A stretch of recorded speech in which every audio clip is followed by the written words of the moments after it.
Method one is very simple. We use the iterative method, just one for loop. We can find the answer. All right. But because I said I want to use this example to do a simple introduction to our recursive algorithms. So that's my goal. So I like to use the recursive view to look at this question another time.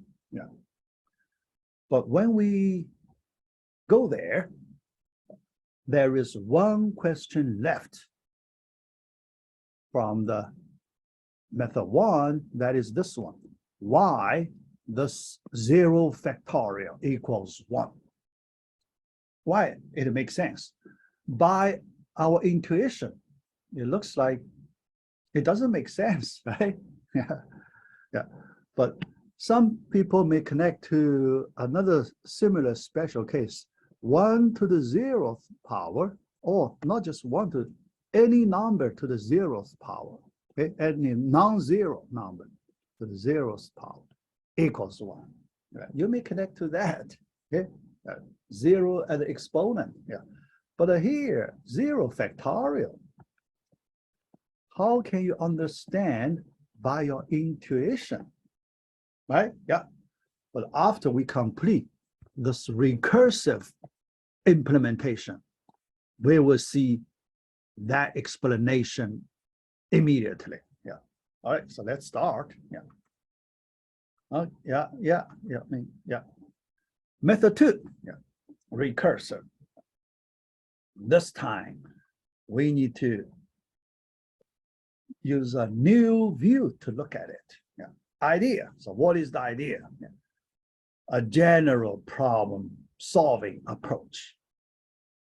Here, I introduce a general problem solving approach.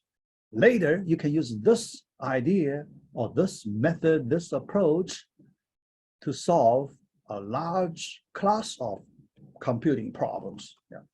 That is divide and conquer. Yeah. Most of you heard of this, right? Divide and conquer. Yeah. Yes. But for this one, this is a big topic. And our module 2, oh, not module 2, module 4 will be divide and conquer. The whole module devoted for divide and conquer. Yeah. Because here we need to use it. So we, think in this way first. In module 4, we will spend a lot of time to study divide and conquer approach. Yeah. All right. How to do divide and conquer? Yeah. The problem is easier when the size is smaller. That is our observation. That is also our experience, right? When we solve a computing problem, when the problem size is relatively small, then it is easier. Okay, yeah. So this fact is simple, but it is useful for our divide and conquer thinking. Yeah. All right. Second, when you work on a problem of the current size, what is the current size? Here we look at the problem. We increase our problem size one by one. Think about that. One at a time. Okay? Yeah. One at a time. Think about that. Every time, so you start with some easier, small problem size first. And after that, then you increase the problem size one by one. Yeah. Yeah. When you're working on, the problem state, current state. Yeah. So we talk about that current problem size. Okay. Yeah. Assume that the problem of a smaller size has been solved. You have something available for you as the, foundation. Yeah. So you can build up on top of that, right?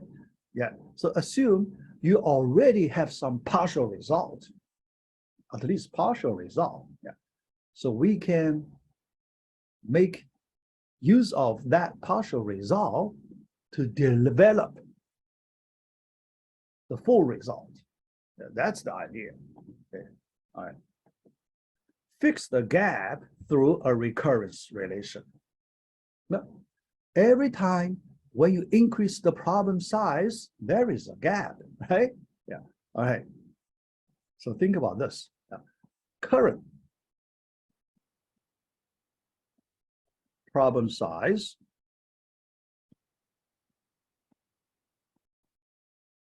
all right. Yeah. Then if you solve this version, you need to move to next version, right? Yeah. So you need to consider next problem size. Okay. And then there is a gap between these two versions. So you need to make some effort to fix that gap. How to fix that? How to bridge the gap? Through a recurrence relation. Okay. So that's the basic idea of this method. So all right, yeah. Now, yeah, that's the analysis. Here, we just work on that factorial question. Yeah. Yeah. All right. Here, so I just noticed, I couldn't see the clock. So in my office, yeah. Oh, yeah. I remember I have my office phone.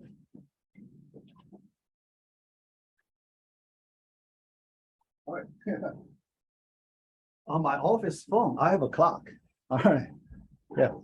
Because although I can use my cell phone, but remember, when I use my cell phone, if I speak louder, I trigger some, smart app. So it will ask me questions. So that's why I need to shut down my cell phone. Yeah. Even I put it in the airplane mode, it doesn't work. Even I put my cell phone in airplane mode, still it asks me questions in the middle. Quite annoying. All right, so here I just sit by my office phone so I can see the digital clock on my office phone. All right. Okay, yeah. That's good. Yeah.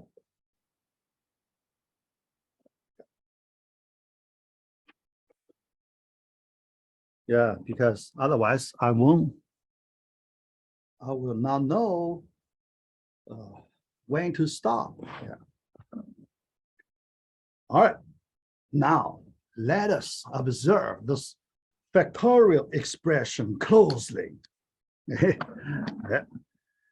Can we use the divide and conquer approach to view this formula? Right-hand side formula, divide and conquer. All right, divide it.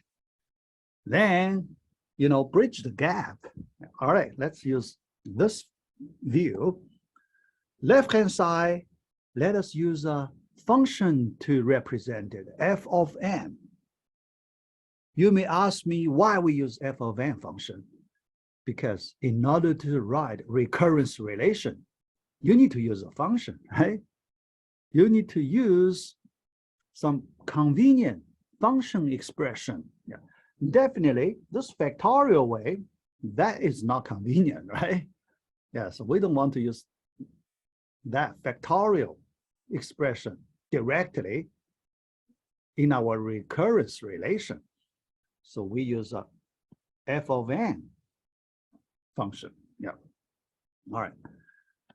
Then we cut off the last multiplication operand, and we cut it off. Why we cut it off?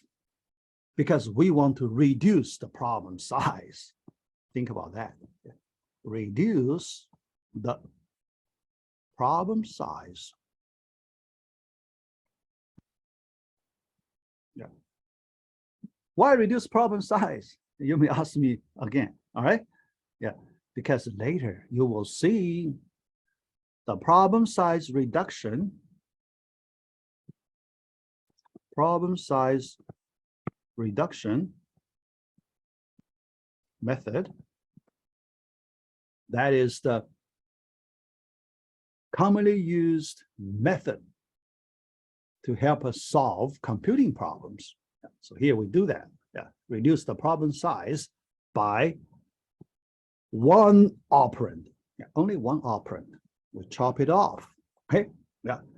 After we chop it off, the remaining part, if you look at it, has the same structure as the same factorial structure, right? Is this still a factorial? It maintains the same factorial structure. Yeah. So it is still a factorial. Yeah. So we can represent it as f of n minus 1. Here you can see we use the same function f, but the problem size is reduced by 1. That's the size reduction approach. Okay, all right. Then there is a gap, right? Yeah. There is a gap we need to fix. Yeah. Yeah. So we write this expression, recurrence relation, and we make it. Yeah. Yeah. That's what we like to do. Okay. Yeah. F of n equals f of n minus 1 times n. But one thing, when we use the recurrence relation, we need to have the base condition. There should be a base condition. F of 1. What is f of 1? Yeah. Here, n greater than 0. Yeah. We require n greater than 0. Yeah. F of 1. Yeah. Yeah. But here, just a minute. Before we look at that, we know f of 1, 1 factorial, right? We have no question, it is 1. Right. F of 0, it's hard to see, but f of 1, it's easy to see, right? F of 1, very obvious.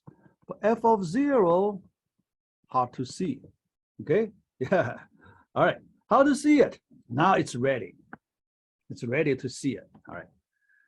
Can we write our recurrence relation in another version? F of n minus 1 equals f of n over n. Yeah, just the equivalent expression. Yeah. We divided by n, both sides of our recurrence relation. So we get this one. Yeah. Now, this new version reveals some interesting property we cannot see in the older version, the original version of recurrence relation. So what's that? Yeah, look at this. If we make n equals 1, what would happen? N equals 1. When n equals 1, the left-hand side, that is f of 0. The right-hand side, f of 1 over 1. But f of 1 equals 1, 1 over 1, that is 1. So you can see f of 0 equals 1. That is n factorial equals 1. That's the justification, right? Yeah. That is derived based on the solid logic. By logic, okay? Yeah. It's not an arbitrary assumption. Yeah. Because last time I said, if we assume n factorial equals 1, why you do not assume 0 factorial equals 100, right? Yeah, right? Yeah. You have to justify it. When you make this assumption, you have to justify it. Yeah. Here, this is the justification. Yeah. Because if we make this assumption, we follow the original recurrence relation. There is no violation. Yeah. But if you assume n factorial equals 100, you will have big violation on the recurrence relation. All right? Yeah. Okay. Yeah. That's our first example, first recursive example, n factorial. Yeah. All right. Now let us move to the second example. Yeah. Another example you have seen before. Yeah. All right. Oh, conclusion. Yeah. What's that? It is interesting with the solve problem. Yeah. So here we are talking about recursive algorithm. Yeah. That method, this one. Yeah. Although for our factorial, it is not necessary here, right? It's not necessary, but it is an interesting way using this method. Yeah. All right. 8.2, power of recursive algorithms. Yeah. Why I say power of recursive algorithm? Because if you do not use recursive algorithm, it is extremely hard to solve it. I couldn't make it. Yeah. Yeah. I have to agree. If I try, I couldn't make it without using recursive algorithms. Yeah. All right. Yeah. And this situation could happen many times in the real world situation. Yeah. So for that reason, we appreciate the power of recursive algorithms. Okay. Yeah. All right. So let's look at the question first. Problem number 7, Tower of Hanoi. Yeah.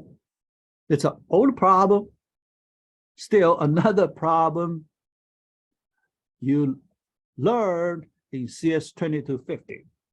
Because when I taught it, I did it. Okay, CS3250. Yeah. All right. So I just bring some diagrams from my notes there. Yeah, here, the diagram I used when I taught it a few years ago. Yeah. The rules pretty simple. Yeah, let's look at the rules. Yeah. There are 3 rules. First one, only one disk can be moved at a time from one peg to another peg. There are 3 pegs. Okay, 3 disks and 3 pegs for the current problem size. Later, we will change the problem size, but the current problem size, n equals 3. Yeah. And we solve this puzzle problem for n equals 3. Rule number 2, a disk cannot be placed on top of a smaller disk. The reason this rule is needed because that will make the puzzle more challenging. Otherwise, the puzzle is not interesting, not challenging, not interesting. Anybody can make it easily. Yeah. So we want to make it pretty challenging, fun to play. So we make a few more rules. Yeah. Number 3, all disks must be stored on the peg except while being moved. Yeah. What's that? Rule number 3, yeah, because it tried to stop the way that someone may place one disk on the table, somewhere on the table. If you can do that, then it's too easy, right? Because you can arrange your disks on the table. Yeah, that is so easy, right? Yeah, that won't be very challenging. Yeah. So the rule number 3 is necessary to stop, this case. Yeah. Then it is quite challenging. Okay. Yeah. All right. So let's try to solve it. Yeah. So you look at the reference here in the textbook. Yeah. All right. Let us do some analysis. How to solve the general problem with n disk? Our goal is not the 3, n equals 3. Our goal is general n. Then it is more challenging. N equals to 3, you can manipulate. After you try several times, you can make it. But we want to solve the general n. For the general n, we still use 3 pegs, 1, 2, 3, not n pegs. All right, n pegs, that's too easy. Yeah, you have too many places to store your disks. That will make too easy. We still use 3 pegs. That will be very challenging. Okay, all right. Yeah. We start with n equals 1 or 2. Yeah. Even n equals 3, it is pretty hard. That's the reason it is a fun puzzle. Otherwise, it won't be fun. Yeah. If it is so easy, it won't be fun. Okay, all right. Yeah. But for n equals 1, it is trivial, right? N equals 1, just one disk. You can make one move and find a solution. But n equals 2, yeah, 2 also very easy, right? You have 3 pegs, only 2 disks. Very easy to have it solved. Yeah, all right. But here it is already useful. We can assume we already have the solution for n equals 2. So we don't worry about it. Yeah. If n equals 2, we have the solution immediately. So we do not worry about it. Now we consider the case n equals 3. When we solve the problem of size 3, we can assume that we have already solved problem of size 2.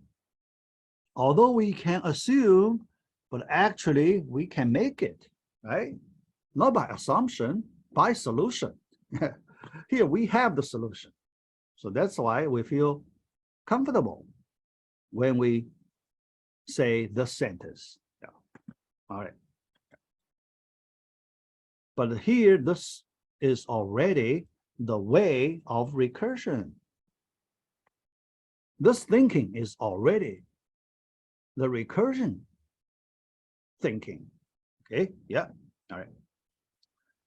All right, so now for n equals 3, yeah.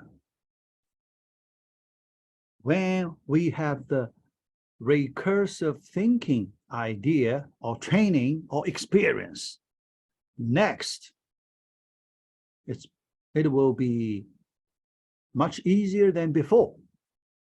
So what is before? Before means without recursive thinking. Okay, if you do not have recursive thinking, yeah, it will be a little harder. Yeah. All right, yeah. So now let us do the experiment. When we do the experiment, when we need it, we can use assumption here. All right, when we need it, we can use assumption here. Okay, all right, yeah. Okay.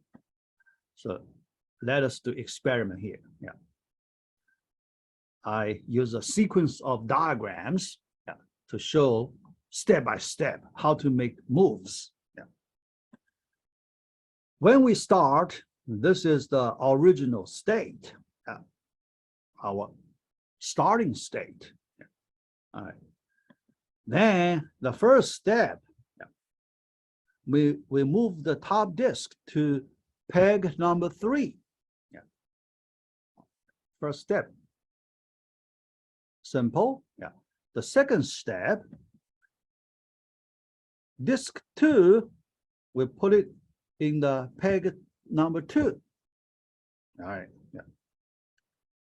Next, we cannot move disk 3, right?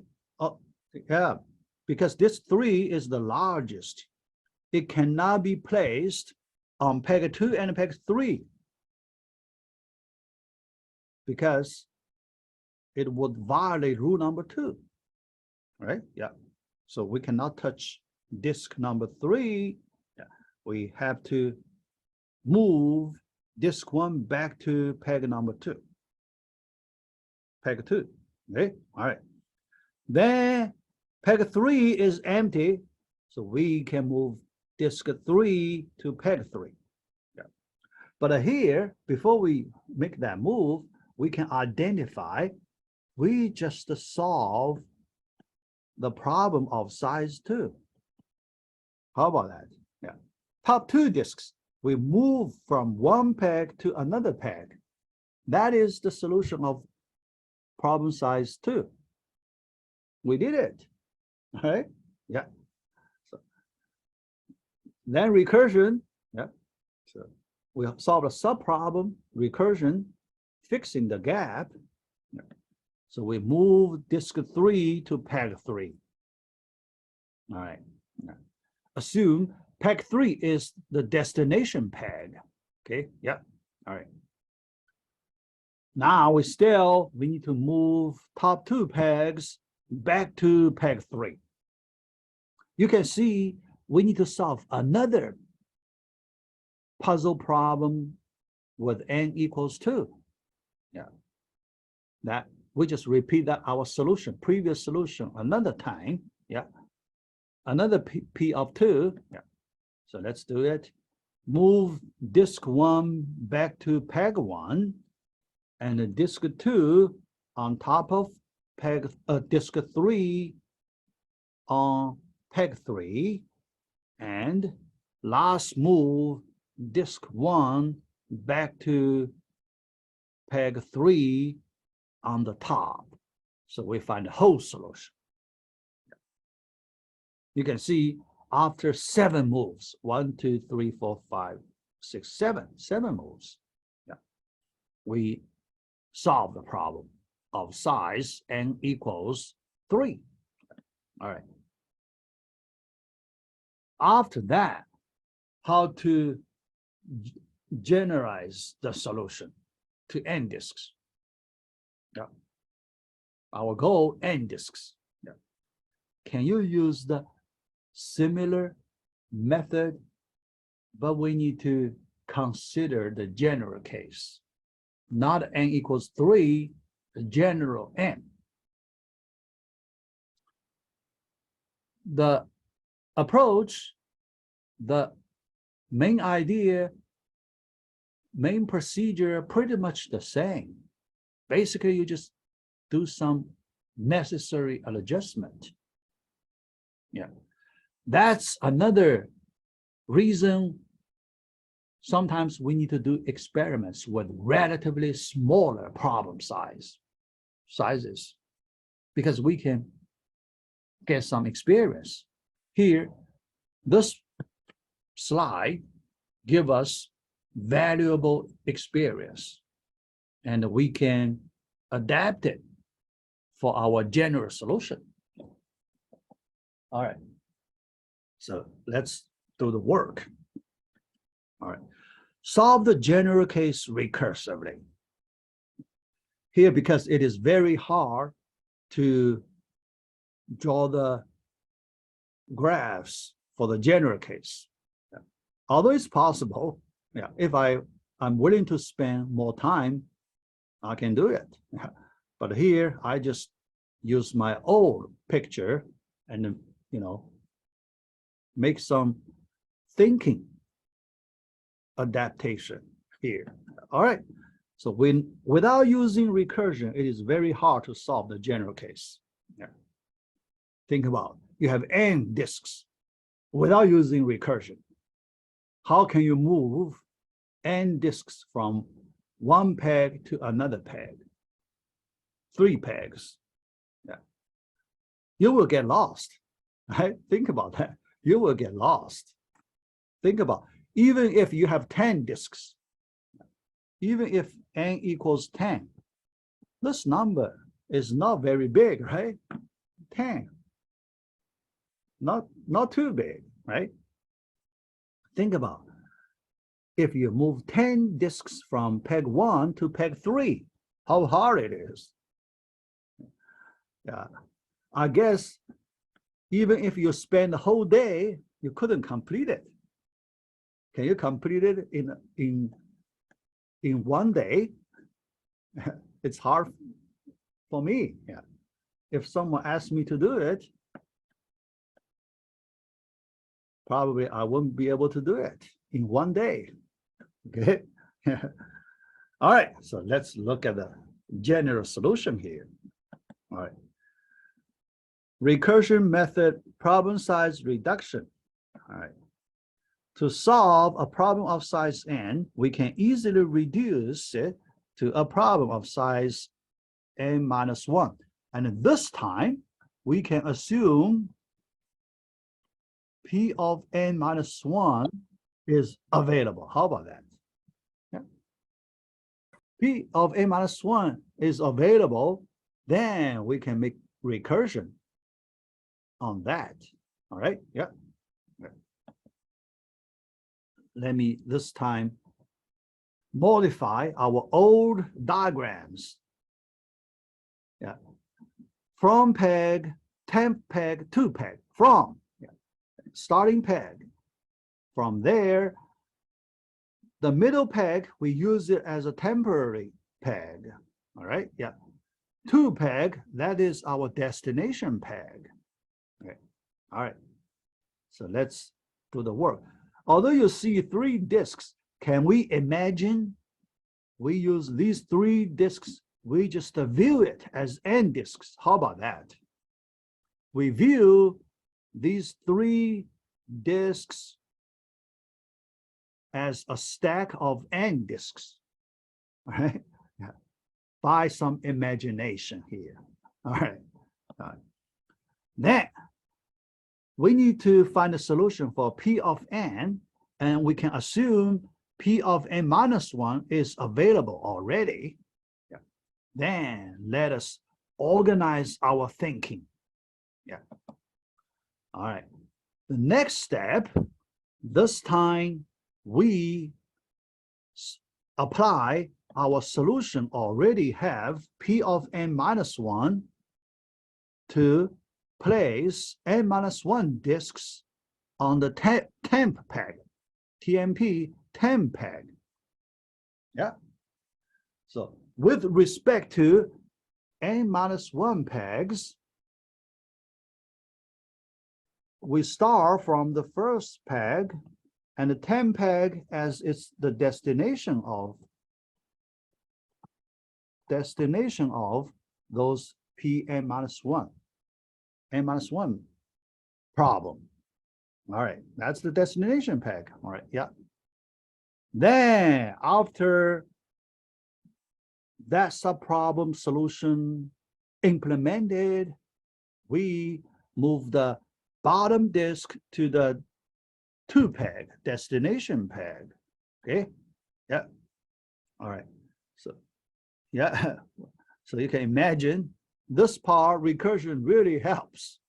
Otherwise, how can we handle this step? Yeah, all right. Oh, why so big? You know, that's something, yeah. Oh, is that, yeah, I should have some graphs, right? Yeah. I should, yeah. Why my diagram looks like this? Let me check. Let me check. Yeah. All right. Anyway, yeah. Because I can use the, you know, old version to make it. Anyway, yeah. You just get the idea, all right? Because, yeah, let me go back. Yeah. I think we pretty much get our solution. All right, I just draw a little bit. Okay, now then next step, move. Yeah, I need to change the color. Yeah.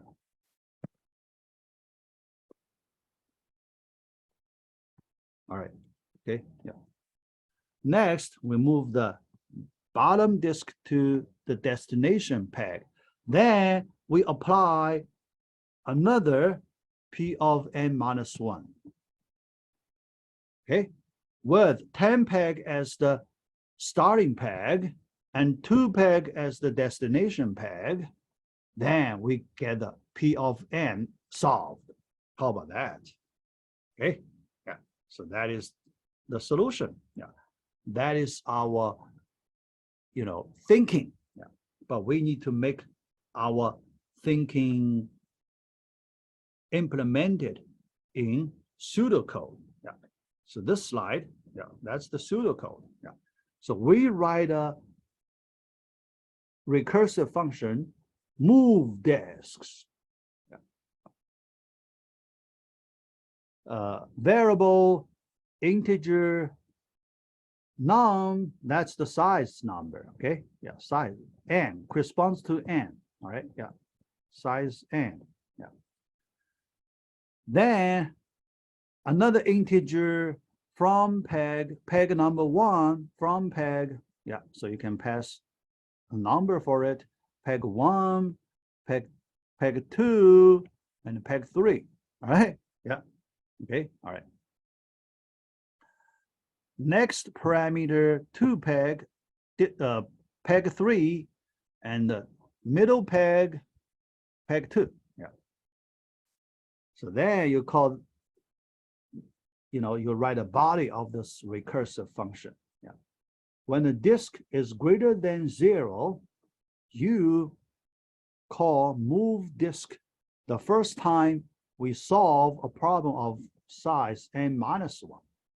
Okay. Yeah. But your peg number here 1, destination peg 2, and the temporary peg 3. Okay. Yeah. All right. You assume you complete that solution. Yeah. Then when you move the bottom disk, you make your move action. In your move action, you print out message like this.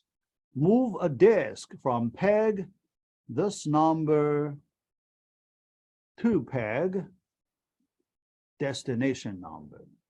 All right. Yeah. Okay, you print out that message. All right. Then after that, you need to move the n-1 disks back to the destination peg. All right. From the temporary peg back to the destination peg, use the from peg as the temporary peg. Then you complete the whole solution. Okay. Yeah. Look at the whole solution. Just a few lines. So that relatively difficult problem, we can use some short code to find a solution. How easy it is. This code pretty short, right? Yeah, just a few lines. Why such a short code can solve that relatively hard question? Yeah, hard, at least it has a lot of tedious work, right? At least it has a lot of tedious work. Yeah. Yeah. Here you see the power of recursion. All right. Yeah. Without using recursion, can anybody solve it? Yeah, I cannot. I have to agree, I have to admit, I cannot do it myself. Yeah. Even n equals 10, it's a nightmare for me. Yeah. Yeah. Yeah. Just give you some idea, when n equals 10, how many disk moves we need? How many disk moves we need? Yeah. So you can get an idea if you can do it in one day, even if you know the solution, if you can do it one day, all right? Now, look at when n equals 3, we need 7 moves. What's the relationship between 7 and 3? Yeah. 7 equals 2 to the third minus 1. Power of 2 minus 1. All right. Based on that rule, when n equals 10, we need 2 to the 10th minus 1. This many moves. That is the number of moves. 2 to the 10th minus 1. How many moves? 1,023 moves. How about that? Can you make this many moves in one day? The thing is, you know, you need to keep track of this many moves and it won't get lost. The hard part is it is very hard to keep track of it. Yeah, you may get lost. Yeah. All right. Yeah. So the goal is just let you get a feel about this power of recursion. Okay. All right. So we finish this introduction part of recursion. Yeah. All right. Yeah. So here I do not ask you a question. At the end, I will look at the chat area and answer all your questions at the same time. Yeah. All right. I like to move to the next topic, do some exercise questions. The first one, this question, yeah, the limit question. Yeah, let me look at how much time I have. All right, 20, 15, yeah. 25 minutes. 25 minutes. All right. Show power function n to the d. D is a positive constant. Yeah. With d greater or equal to 1. Yeah. Greater or equal to 1 and a greater than 1. Show that n to the d belongs to little o of a to the nth. All right. The limit, little o, we know we usually use the limit to do the calculation. Yeah. All right. Yeah. And here the d, we assume it's integer, right? We assume it is integer. Yeah. But later, this condition can be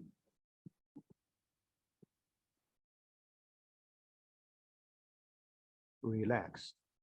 Yeah. Can be drop it. Okay. This condition can be drop it. All right. Yeah. All right. Limit. L'Hopital's rule. Yeah. Here it is another exercise question using the L'Hopital's rule. Yeah.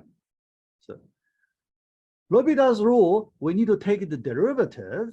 So we need to consider continuous variable x, not discrete variable n. Yeah. Can you connect to that point? Yeah. Discrete variable, the derivative is not defined. Yeah. So we need to switch to continuous variable. Yeah. Then to apply the L'Hopital's rule, is it indeterminate form? It is infinity over infinity indeterminate form. Then you can apply L'Hopital's rule. All right. Yeah. Okay. All right. Next, here it looks okay. So we can apply L'Hopital's rule. Then derivative of the numerator, it is a power function. Yeah. Power function. So we need to apply the power rule of derivative. Power rule. That is this one. You bring down the exponent number d as the coefficient. All right. Yeah.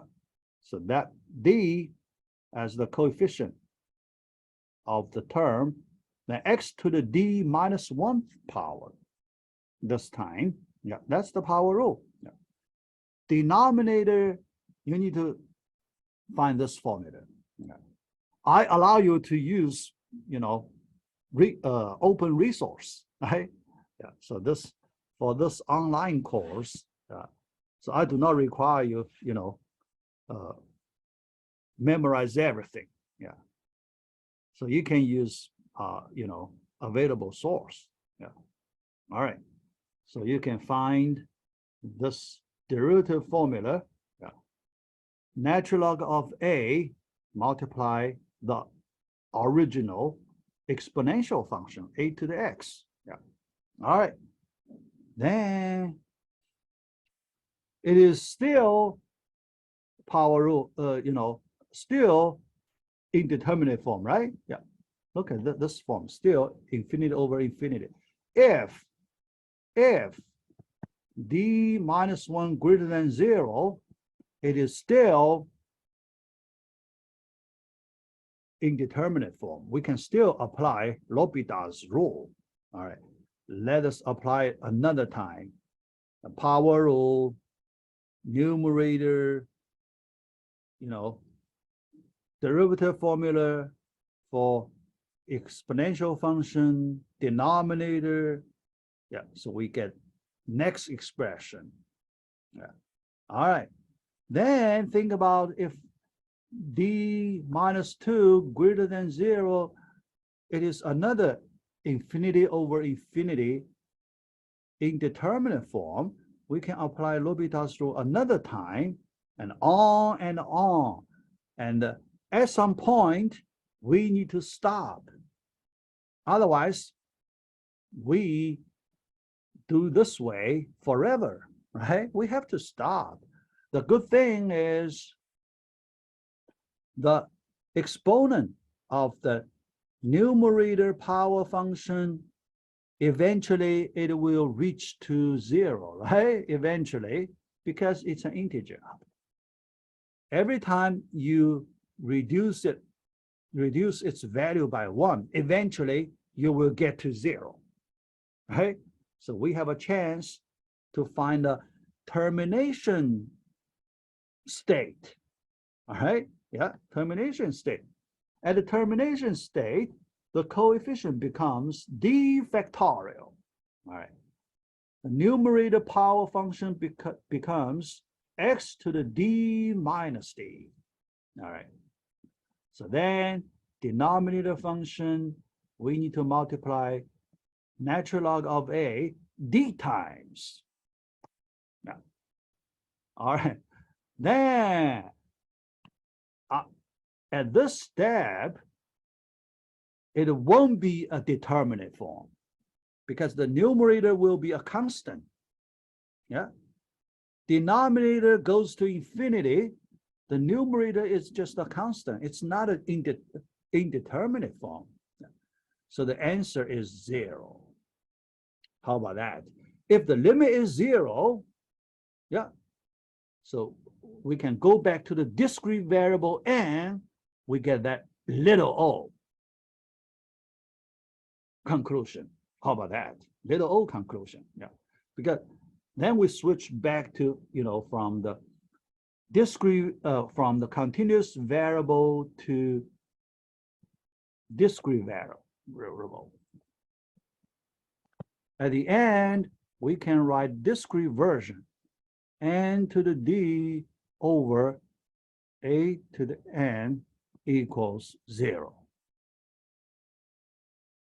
How about that? Yeah. Can you find the reason why we can do this? Yeah. Some students, you may ask, how can you switch from continuous variable back to discrete variable n?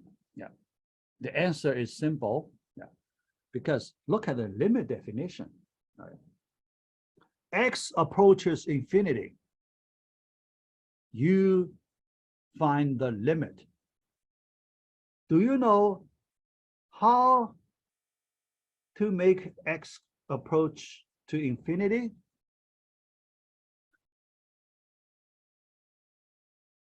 Is it specified? No. In which way x approaches infinity? Nobody elaborates it, right? Yeah. Our limit definition tells us in arbitrary way. You can approach to infinity in arbitrary way. whatever way you like. If it goes to infinity, that is okay. All right. Arbitrary way, can we use the, this consecutive integer way, 1, 2, 3, 4 to n? If we use these consecutive integer way, we get a discrete version. How about that? That's the justification. Okay, so no problem. Our logical reasoning is very rigorous. Okay, very rigorous. Yeah. All right. Okay, and let me see how much time. Yeah. All right. Yeah. I have at least another example to look at. Yeah. So this one. Yeah. Now this example, actually, we do not need that much time. I may need just 5 minutes to complete it. Log base 2 of n belongs to little o of square root of n, still L'Hopital's rule. Yeah. Finding the limit. Continuous variable, finding the limit, L'Hopital's rule. Let us calculate this limit. Yeah. All right.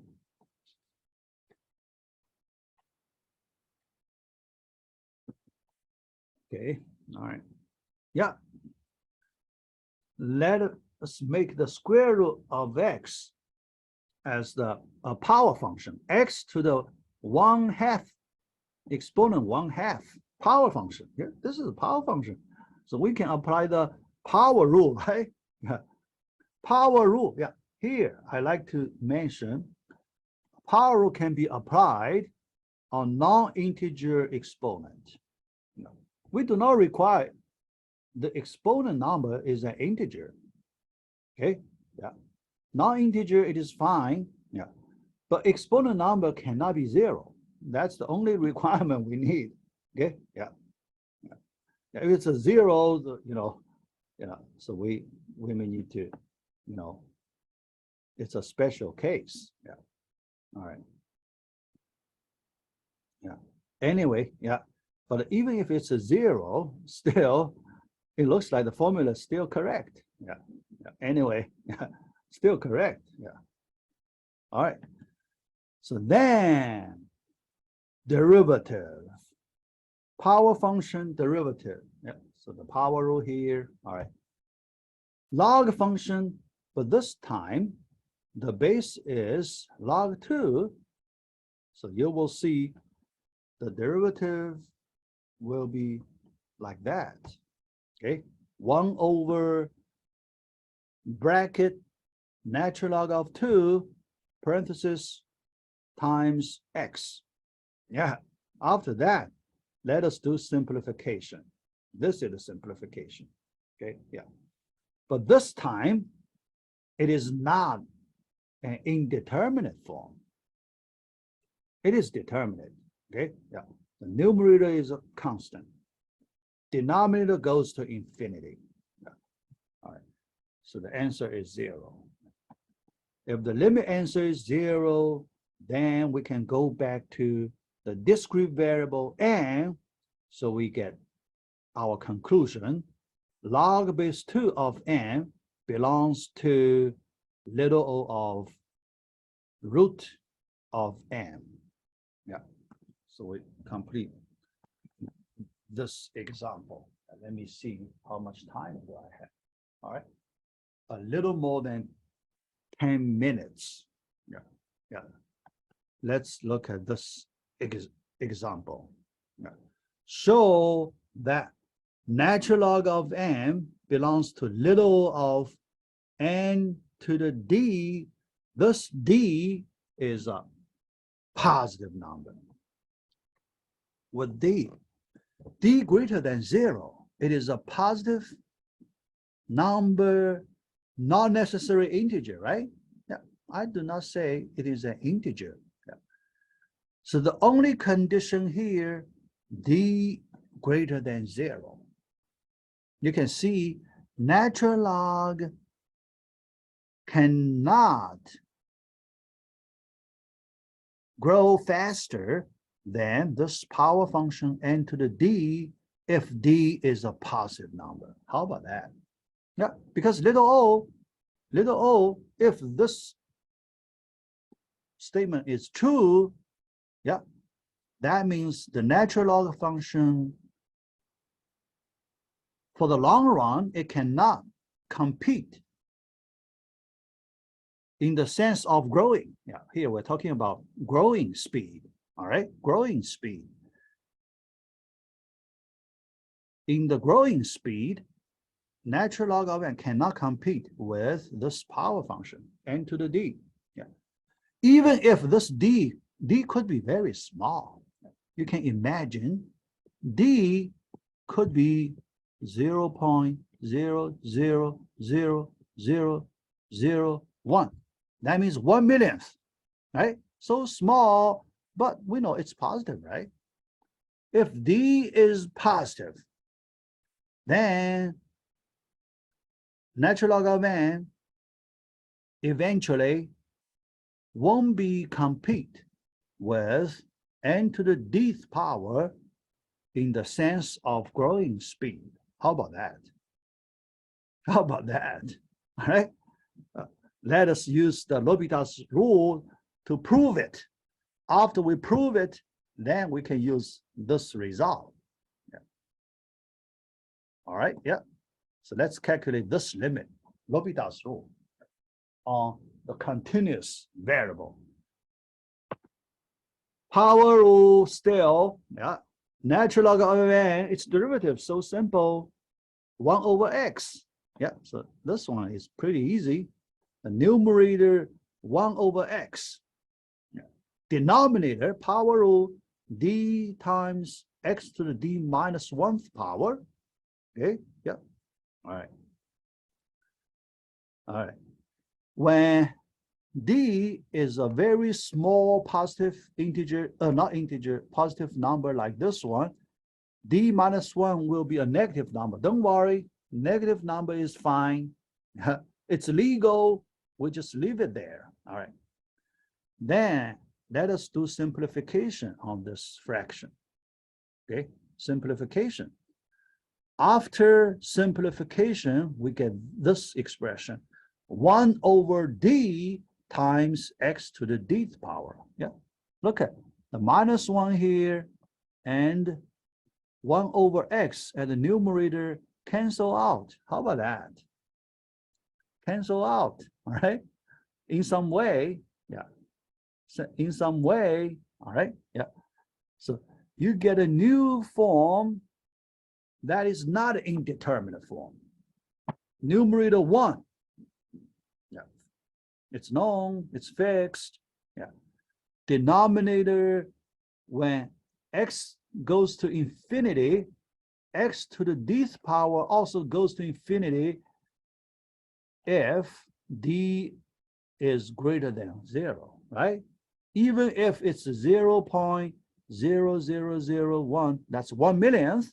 Even if it is 1 millionth, this x to the dth power still goes to infinity, right?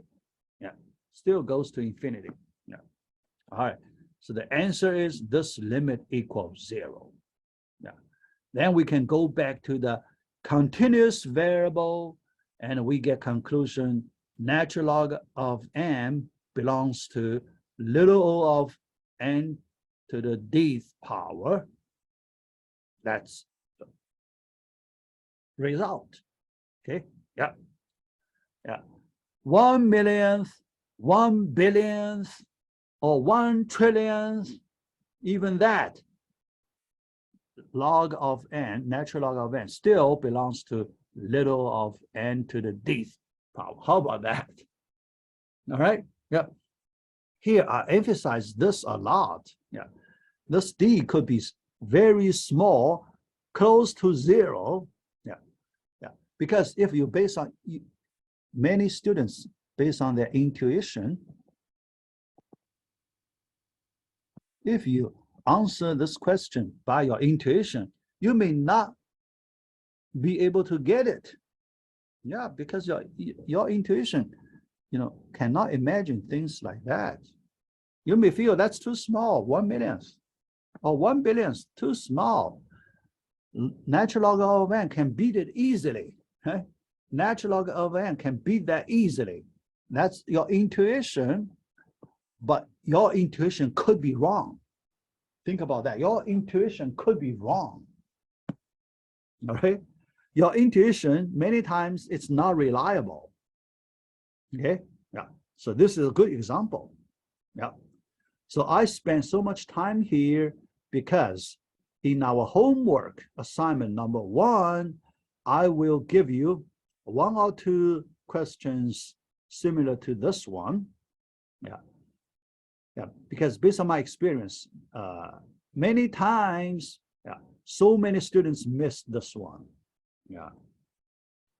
Because they do not watch my video, you know, carefully.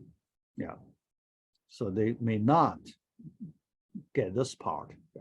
If you miss, yeah, let's say there are 2 such questions in our homework assignment number 1. All right. 2, you know, similar questions. Yeah. So if you miss them, you will lose 8 points. How about that? How big it is? 8 points. Among total 100 points, you will lose 8 points due to this example. How about that? How big it is? Okay. Yeah. So be careful. Yeah. Your intuition not reliable. Okay. Yeah. All right. Then I only have 5 minutes. Yeah. I cannot solve another example, but I can show you that example first, right? I do not solve it. Let me just show that example. And then later when we have a chance, I just solve it. Okay. All right. This example, n factorial. So why I like to show you, because here there is an n factorial expression. Yeah. Here, to show that n factorial belongs to little of n to the nth function. Yeah. Yeah. Because n factorial is very hard to estimate. Extremely hard to estimate. So that is, you know, a hard question. Yeah. Relatively hard question. Yeah. Yeah. Yeah. Because if you use our old method, yeah, L'Hopital's rule, right? L'Hopital's rule. Yeah. How can you apply L'Hopital's rule here, right? Yeah. N factorial. First, n factorial, we use discrete variable. Can you move to continuous variable? Can you, you know, move to x factorial? It is not defined, right? X factorial, you know, not defined. The first thing is it not defined, right? You don't have that function. In math, there is no such function. All right. But later, so if someone learns some advanced math, there is a, you know, similar function called a gamma function. Yeah. Gamma function similar to factorial, gamma of x. Yeah. Yeah. That will be, you know, the closest version of x factorial, gamma function. All right. Yeah. Yeah. You know, that's too much, yeah, for this class. Yeah. So first, you don't have the factorial expression. Second, even if you have factorial, how can you take the derivative? Right? Nobody knows how to take the derivative on a factorial function. All right. So that will be extremely hard. Okay. Yeah. So we need some other mathematical tool to solve this problem. Yeah. So that's the one, the tool we need called Stirling formula. Stirling formula. Yeah. In your calculus 2, you will have this formula, Stirling formula. Factorial can be approximated by this expression. How about that? This expression. No factorial at the right-hand side. Yeah. So you can estimate n factorial. All right. Yeah. All right. Yeah. So I only have 3 minutes left. So let me stop here. Yeah. So